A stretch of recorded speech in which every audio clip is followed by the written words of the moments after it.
오순절후 두 번째 주일 3부 예배로 영광 돌리는 귀한 성도들에게 하나님의 크신 은혜와 함께하기를 주님의 이름으로 축원합니다. 우리가 잘 알듯이 6월은 호국 보훈의 달이고요.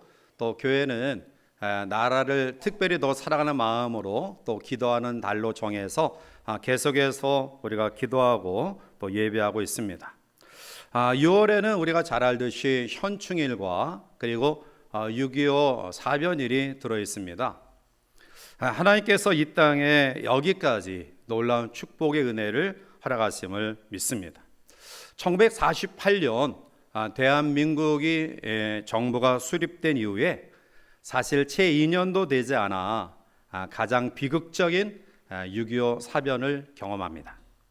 그리고 1953년 휴전 이후에 약 3년이 지나자 어느 정도 나라가 안정이 됨으로 말미암아 대한민국 정부는 1956년 4월 대통령령으로 매년 6월 6일을 기념일로 지정하여 공휴일로 정했고요. 그리고 기념행사를 가지도록 했습니다. 처음에는 통상적으로 현충기념일 이렇게 부르다가 1975년 공식적으로 현충일이라는 이름으로 명칭으로 여기까지 지금까지 사용하게 되었습니다. 이분들은 특별히 조국을 위해서 자기의 생명을 불사한 희생의 분들이다. 그래서 조국은 이분들의 노고를 기억하고요.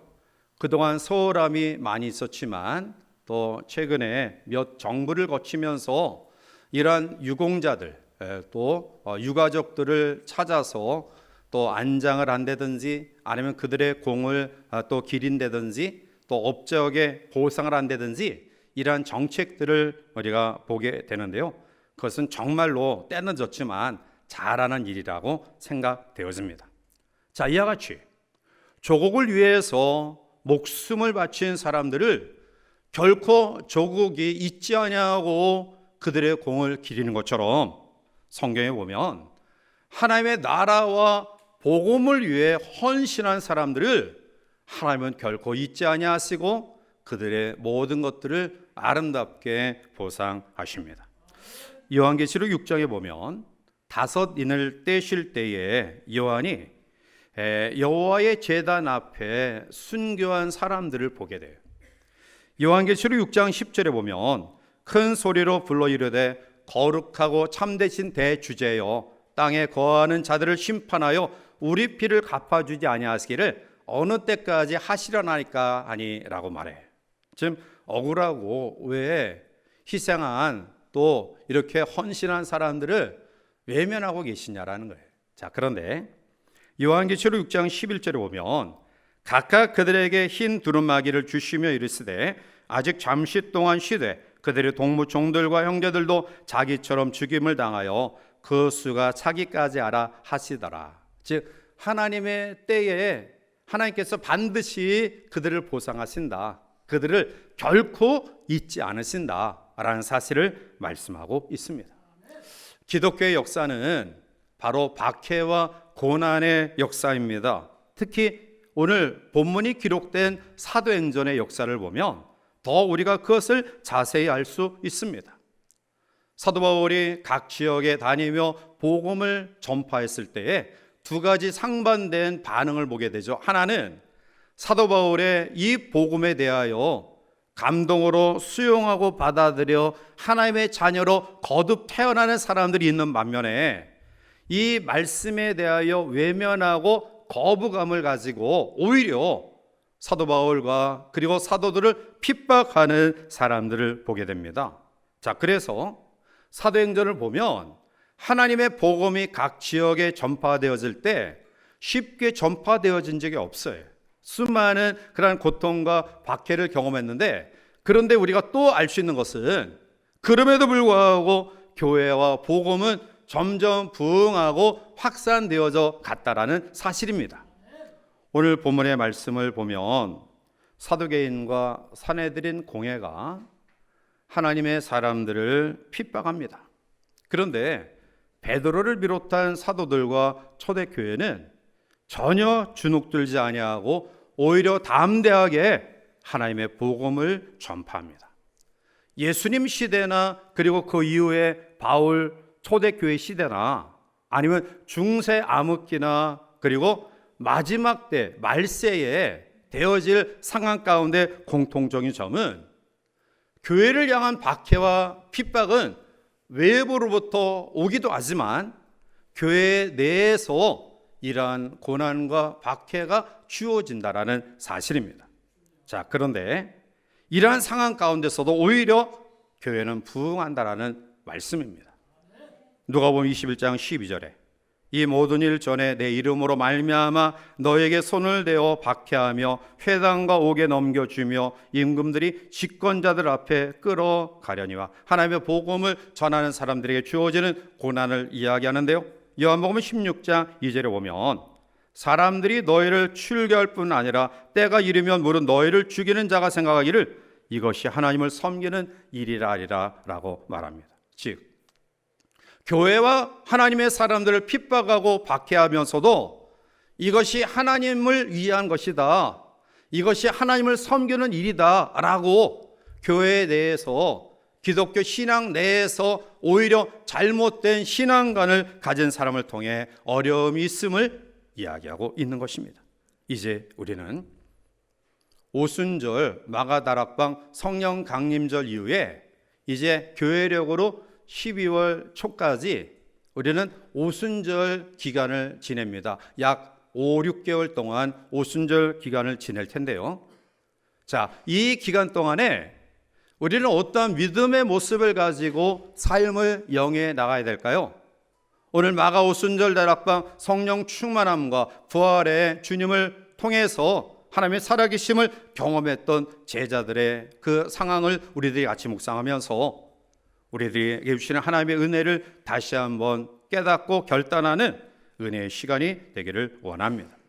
오늘 본문은 우리에게 왜 핍박을 받는가, 또 이 핍박 가운데서 하나님은 어떻게 사도들과 교회와 성도를 보호하시는가, 그리고 이러한 보호함을 입은 하나님의 사람들은 어떠한 믿음의 모습을 가지고 그들의 삶을 영위해 나가는가를 우리에게 밝히 보여주고 있습니다. 우리는 먼저 본문의 말씀을 통해서 핍박의 이유를 보게 됩니다.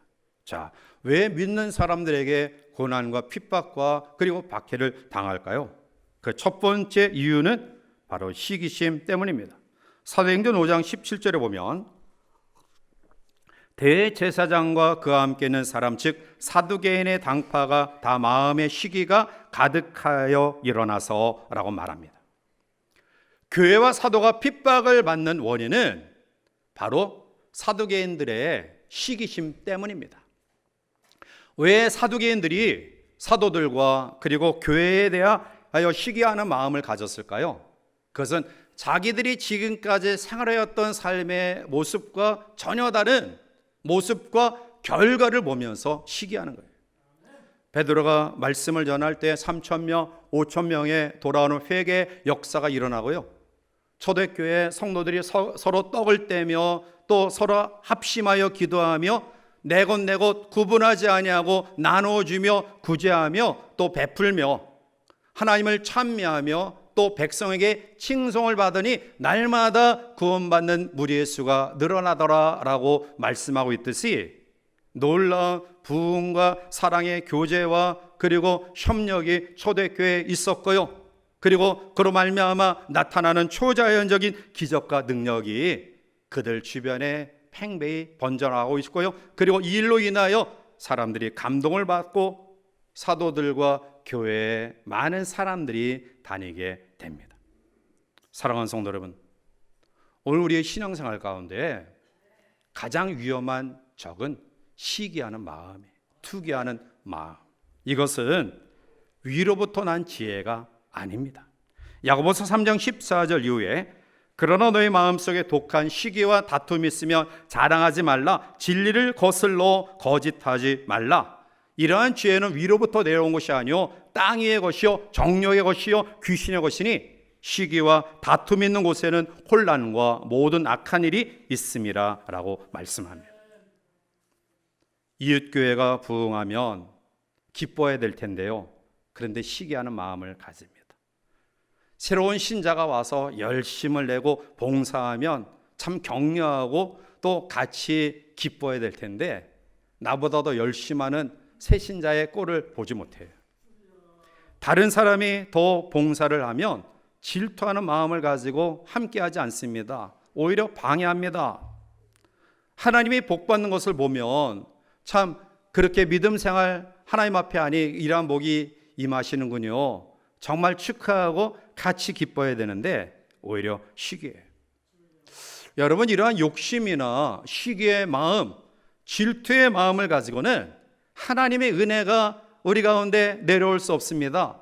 이러한 시기의 마음을 가지고는 절대로 하나님의 큰 축복을 경험할 수 없습니다. 사도계인들은 자기들이 하지 못하는 것을 사도들과 초대교회가 하니까 시기하는 마음을 가져요. 더 중요한 요인은 바로 탐욕 때문입니다. 대제사장은 전통적으로 사두개파 사람들이에요. 그러니까 이스라엘 민족 가운데 양대 계파가 있죠. 사두개파, 바리새파. 또 아니면은 하나 더 첨가하면은 로마 정부의 무력으로 항거하는 에세네파. 힘으로 로마를 대항하겠다. 뭐 그 정도인데요. 자, 따라서 이 사두개파는 유대인들 가운데서 가장 대표적인 종파예요. 그런데 이 사두개파가 무엇을 담당했냐면 제사장의 역할을 감당하는 그러한 종파예요. 결국 귀족들과 장로들과 사내들인 공회, 즉 우리로 말하면 국회의원이 소속된 그 단체와 결탁해서 유대의 종교적, 정치적, 사법적 실권을 가진 사람들이 사두개파 사람들이에요. 예수님이 성전을 청결하시죠. 그 배경은 교회를 매매 장소로 전락시켰기 때문인데요. 그 원인이 이들이 교회 내에 환전소를 가지고 또 매점을 독점해서 막대한 이익을 착복하고 있었습니다. 더욱이 교리적으로는 이 사두개파는 바리새파와 달리 천사나 부활이나 내세를 믿지 않았어요. 즉 천국이나 심판 따위는 전혀 관심이 없어요. 내세에 전혀 관심이 없고 단지 이 세상에서의 지배욕, 이권 등을 통해 세속적 영달을 누리는 데 목적을 두었던 사람들이 바로 사두개파예요. 자, 이들이 종교 집단을 구성해서 각종 이익을 착취하고 그리고 모든 이권을 가졌는데, 그런데 새롭게 나타난 기독교, 이 베드로를 비롯한 사도들, 예수님을 추정하는 이 교회의 공동체가 바르지 못한 부분에 대해서 지적하고 그리고 자기들이 이룰 수 없었던 놀라운 부흥과 회복과 초자연적인 기적과 사랑의 공동체 그리고 놀라운 기적을 행하니까 자연히 사두개파 사람들을 따라다니던 사람들이 야, 이거 잘못됐구나. 사도들과 교회에 추종하고 따라다니는 사람들이 늘어나요. 결국 자기들의 이권이 점점 사라지니까 그러니까 사도들과 교회를 핍박합니다. 여러분, 이러한 문제는 초대교회뿐만 아니라 현대교회와 앞으로 말세교회에 나타나는 현상이에요. 교회 속에서 이권 때문에 싸우는 경우가 많아요. 개척교회이고 어려울 때는 서로 하나가 되는데요. 교회 재산이 불어나고 또 여러 가지 여유가 있으면 거기에 그러한 욕심을 두고 교회가 분열되는 경우가 많아요. 그래서 상처받고 싸우고 분열하고 다투죠. 여러분, 교회는 자기의 이익을 쟁취하기 위해 세워진 공동체가 아닙니다. 교회는 철저하게 섬기며 봉사하는 집단이에요. 자기의 것을 내어놓고 섬기는 공동체가 교회 공동체입니다. 만약 교회에 와서 사업적으로 자기가 어떤 이익을 받겠다, 아니면 교회에서 자기 이름을 드러내고 세상에서는 별로 드러나지 못했던 삶을 교회에 와서 큰 소리치고 드러나고자 하는 욕심과 탐심을 가지면 그것은 잘못된 것이다. 결국 말세에 박해도 권력을 힘입은 적그리스도가 막강한 경제력까지 손에 넣고 교회를 핍박함을 이야기하고 있습니다. 자, 그런데 여러분, 이러한 여러 가지 요인들 가운데서도 교회는 그 놀라운 부흥과 회복을 결코 중단 없이 이뤄갑니다. 이것은 단적으로 하나님의 은혜입니다. 그러면 하나님의 은혜가 어떻게 초대교회에 임했을까요? 이것은 오늘 우리의 삶에 적용할 수 있는데요. 상반된 은혜로 교회를 보호하셔요. 하나는 쉽게 이야기하면 엄청난 고난을 주시면서 그 고난을 감당할 능력을 주시면서 하나님이 우리를 보호하시고요. 또 때로는 하나님께서 그 엄청난 고난을 피해서 만나지 않고 피해 가게 하심으로 우리에게 은혜를 베푸시는 그러한 경우가 있어요. 자, 사도행전 4장과 5장은 이 양면된 두 가지 하나님의 은혜를 극명하게 대조해서 보여주고 있는데요. 사도행전 4장의 말씀은 첫 번째 은혜예요. 박해와 환난을 만나게 하시고 그리고 그것을 이기게 하시는 힘으로 하나님의 사람들을 보호하셔요. 하나님은 질서의 하나님이에요. 그리고 이성의 하나님입니다. 그렇기 때문에 하나님의 은혜는 통상적으로 자연적인 그런 방법을 통해 역사해요. 그런데 많은 사람들은 하나님의 앞에 기적적인 방법이 아닌 경우는 하나님이 돌보셨다, 하나님의 은혜다라고 생각하지 않아요. 예를 들면 불치의 병에 걸려서 병원에서 사형 선고를 받아요. 그러면 어떻게 해요? 하나님 앞에 간절히 기도하죠. 그리고 하나님께서 그 기도를 들으셔서 세상 의술진이 안 된다라고 했던 그 병에서 하나님이 치유와 회복의 역사를 주셔요. 그러면 100이면 100 다 하나님의 은혜입니다. 하나님이 나를 살려주셨습니다. 그렇게 고백해요. 자, 그런데 여러분, 처음부터 이런 병에 걸리지 않고 우리가 건강하게 살아옴에 대해서는 하나님의 은혜다, 하나님의 사랑이다 잘 깨닫지 못해요. 우리가 즐겨 부르는 은혜라는 복음성가에 보면 우리가 당연하게 여겼던 그 모든 것들이 사실은 하나님의 은혜예요. 그런데 우리는 그러한 것들을 잊고 살아가고 있다는 거예요. 하나님은 환난을 피하게도 하시지만 그러나 환난을 당하게 하시면서 중요한 것은 그 환난을 이길 만한 힘과 능력을 주시는 분이심을 믿으시기 바랍니다. 요한복음 17장 15절을 보면 내가 비옵는 것은 그들을 세상에서 데려가시기를 위함이 아니요 다만 악에 빠지지 않게 보존하시기를 위함이니다 라고 기도하십니다. 우리가 살아가면서 정말 힘들고 어려운 일을 만날 때 믿음을 가진 우리조차도 하나님 차라리 죽는 게 좋겠습니다. 너무나 이 힘든 상황이 고통스럽고 힘드니까 차라리 그 고통과 힘듦이 없는 하나님 나라에 좀 빨리 데려가 주세요. 이렇게 기도할 때가 있어요. 솔직한 마음이에요. 그 고통과 아픔이 너무 어렵기 때문에. 그런데 하나님은 우리가 당하는 아픔과 고통을 아시면서도 데려가지 않아요. 예수님이 겟세마네 동산에서 기도하실 때에 아버지 이 잔을 내게서 지나가게 하옵소서 기도합니다. 왜냐하면 그 고통이 얼마나 큰지 예수님이 익히 아신 거예요. 뭐 한 사람의 죄에 대한 형벌이 아니라 온 인류의 죄의 형벌의 값이 얼마나 크고 아프겠어요. 그래서 이 잔을 내게서 지나가게 하옵소서. 근데 하나님은 그런 기도 안 들어주셨죠. 고난의 잔을 마시게 하셨어요. 그런데 중요한 것은 그 고난의 잔을 마시면서 좌절하고 원망하고 포기하지 않으셨어요. 오히려 십자가상에서 승리의 선포를 하셔요. 고난을 감당할 만한 능력을 하나님께로부터 부여받았다라는 사실이에요. 사랑하는 성도 여러분, 오늘 예수님의 십자가의 기도를 하나님이 외면하신 겁니까? 그 고난의 잔을 피하게 해달라는 주님의 외침에 하나님이 철저하게 부정하신 것입니까? 아니죠. 유명한 설교자였던 스펄전 목사님이 말년에 여러 가지 질병을 통해 큰 고통을 경험하셨는데요. 그 고통이 너무나 아프고 힘듦을 옆에서 보았던 한 성도가 목사님을 위로하러 왔습니다. 목사님, 얼마나 힘드시고 아프시고 그 고통이 크십니까? 위로하는 이 성도에게 슈펄전 목사님은 이렇게 대답합니다. 예, 너무너무 아프고 힘듭니다. 정말 감당하기조차 어려운 그러한 고통이 저에게 있습니다. 그런데 성도님, 이 고통보다 주님은 더 가까이 내 곁에 계십니다. 그것이 나의 위로가 되었습니다. 고통, 성도가 고통과 고난을 만나면 아프지 않습니까? 힘들지 않습니까? 우리가 믿음을 가지고 있다고 해서 이런 어려움이 왔을 때 우리가 염려하지 않고 기뻐할 수 있습니까?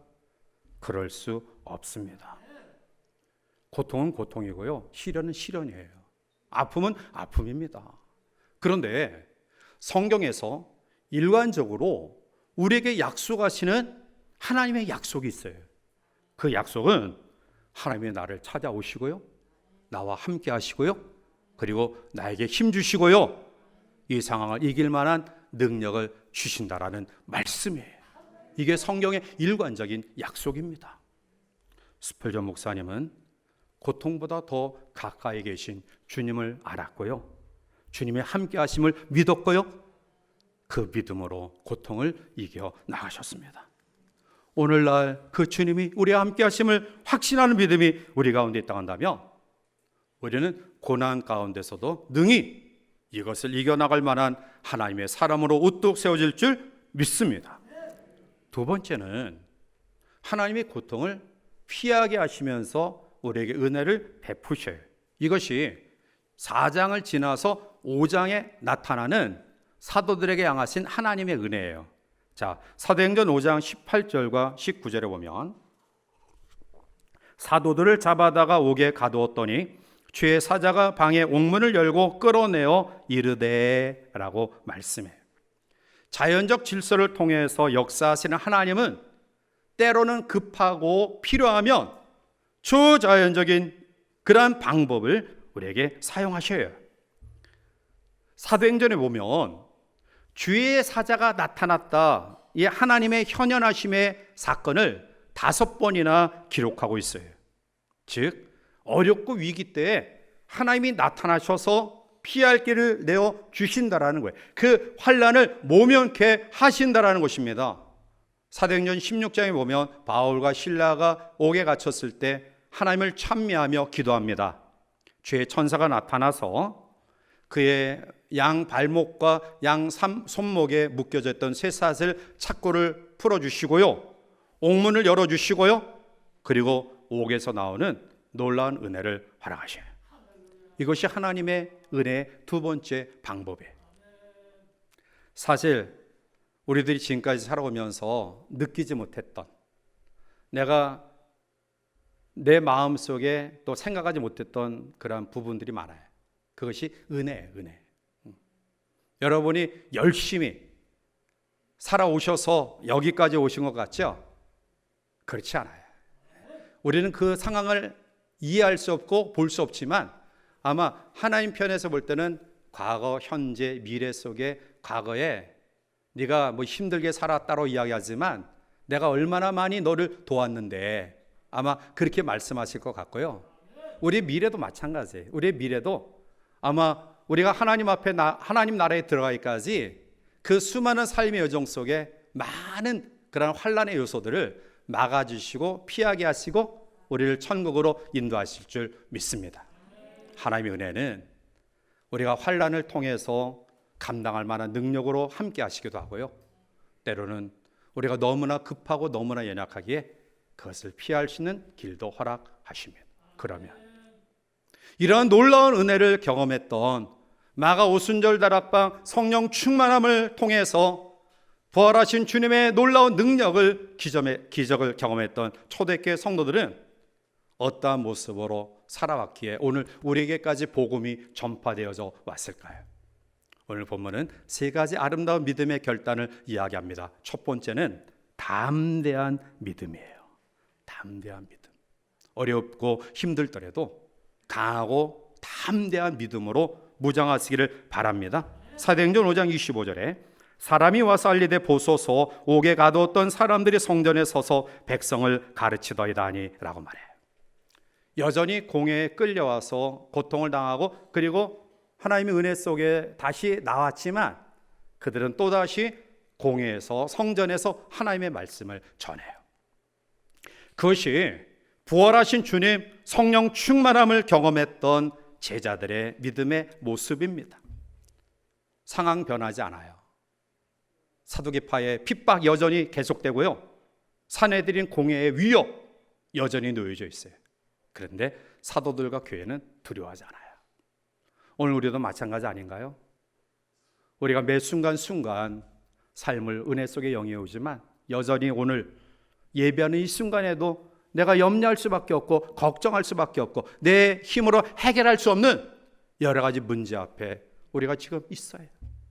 그러는 가운데서도 오늘 하나님의 은혜, 핍박 가운데서도 감당할 만한 능력과 때로는 피할 수 있는 길을 허락하시는 그 하나님의 은혜를 확신하면서 강하고 담대한 믿음으로 죄 무장하는 우리 모두가 되시기를 원합니다.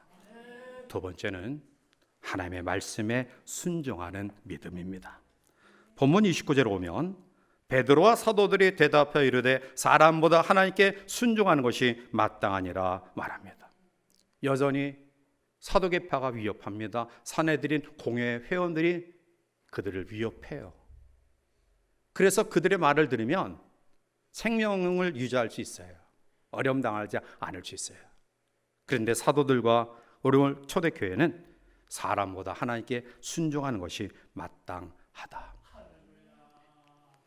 이스라엘 민족이 애굽의 포로 생활 가운데 하나님의 축복하심 속에 그 민족이 번성하자 애굽의 바로가 위협을 느끼고요. 히브리 산파에게 명령하죠. 조산할 때에 남자이면 죽이고 여자이만 살려라. 그런데 히브리 산파들이 바로의 그 명령을 따르지 않아요. 출애굽기 1장 21절에 보면 그 산파들은 하나님을 경외하였으므로 하나님이 그들의 집안을 흥황하게 하신지라 말씀하고 있습니다. 하나님을 경외했다.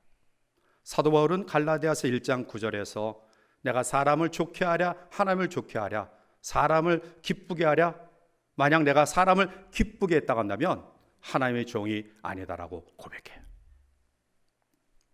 우리가 살아가면서 순간적인 위기를 모면할 수 있는 강력한 힘을 가진 사람, 어떠한 힘을 가진 배경, 그것만 따르면 우리가 내 주어진 위기를 지금 극복해 나갈 수 있을 것 같이 보이는 상황과 환경을 만날 때가 있어요. 그런데 여러분, 우리는 거기에서 바른 분별력을 가져야 돼요. 마지막 때가 되면 영적 분별력이 필요한 것이 과연 우리의 영혼이, 우리의 가정이, 우리의 자녀들이, 우리의 삶이 하나님 앞에 온전히 세워질 수 있는 길이 무엇인가를 바르게 분별할 수 있는 하늘의 영적 분별력이 없으면 우리는 환경에 사람의 노예가 돼요.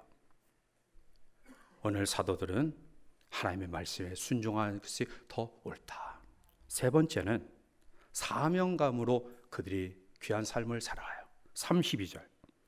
우리는 이 일의 증인이요 하나님이 자기에게 순종하는 사람들에게 주신 성령도 그러하니라 하더라. 아멘. 우리는 이 일의 증인이다. 이 일이 뭡니까? 부활하신 주님을 만난 체험, 성령 충만함을 경험한 은혜, 하나님께서 때로는 환난과 핍박 가운데서도 감당할 만한 능력을 주신 그 놀라운 은혜, 때로는 피하여 그 길을 모면하게 하신 하나님, 그 모든 일의 증인이다. 오늘 우리가 우리의 삶을 어떻게 살아가야 될까요? 오늘 교회력으로는 성령 강림 주일, 삼위일체 주일, 그리고 지나서 대림절까지 우리는 약 5, 6개월 동안 오순절 기간을 보내요. 우리의 개인의 생을 보면 내가 하나님 앞에 예수님을 영접하여 구원받은 이후에 하나님이 너의 생명이 다했다라고 개인적인 종말의 선고가 있을 때까지 우리는 우리의 남은 시간들을 보내요. 어떻게 살아가야 마땅할까요? 시기하고 투기하고 질투하고 마귀의 짓밟힘자가 되어서 탐욕의 마음을 가지고 한 번밖에 지나지 않은 우리의 젊음과 우리의 인생을 이 땅의 모든 것들에 얽매인 삶을 살아가서는 더 이상은 안 됩니다. 하나님이 우리가 하신 이 소중한 생명들, 시간, 기간들을 사명, 하나님이 나에게 주신 하나님의 나라와 교회를 향한 아름다운 사명이 있는 삶이 우리 가운데 있기를 주님의 이름으로 축복합니다. 말씀을 맺습니다. 우리 모두는 예수님을 목격한 사람들이에요. 세상 사람들은 예수님을 모릅니다. 예수님을 보지 못했어요. 그러나 우리는 이미 예수님을 본 사람들입니다. 예수님을 목격한 사람들입니다. 그 예수님을 통해서 구원의 은혜를 받은 사람들이고요. 그리고 우여곡절 가운데서도 여기까지 은혜 가운데 살아옴을 경험한 사람들이에요. 이제 우리의 삶은 어떻게 살아가야 마땅할까요?